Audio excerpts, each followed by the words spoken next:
আসসালামু আলাইকুম। আলহামদুলিল্লাহ, এই যে দেখতে পাচ্ছেন আমাদের উৎপাদিত দেশি জাতের লাল চিকন চাল, যেটাকে আমরা ঢেঁকিতে প্রস্তুত করি, ধান সিদ্ধ করি। এই চালগুলো আমরা লাইফস্টাইল মেনটেনিংয়ে এই চালগুলো আমরা ভাত রান্না করে খাই। যতটুকু চাল নেবেন তার 3 ডাবল পানি দিবেন, স্বাদ মতো পিঙ্ক সল্ট আর প্রয়োজন মতো ঘি এখানে দিয়ে রান্না করবেন। তাহলে ইনশাল্লাহ স্বাদ, কোয়ালিটি সব কিছুই বৃদ্ধি পাবে। ন্যাচারাল ফার্মিং এসপিকের সাথেই থাকুন। দেখতে পাচ্ছেন মাশাআল্লাহ চিকন লাল চাল।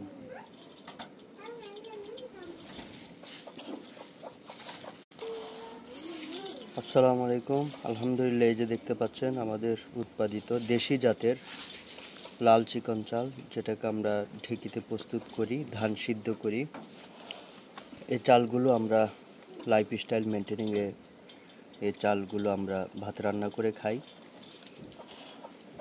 যতটুকু চাল নেবেন তার 3 ডাবল পানি দিবেন, স্বাদ মতো পিঙ্ক সল্ট আর প্রয়োজন মতো ঘি এখানে দিয়ে রান্না করবেন। তাহলে ইনশাল্লাহ স্বাদ, কোয়ালিটি সব কিছুই বৃদ্ধি পাবে। ন্যাচারাল ফার্মিং এসপিকের সাথেই থাকুন। দেখতে পাচ্ছেন মাশাআল্লাহ চিকন লাল চাল।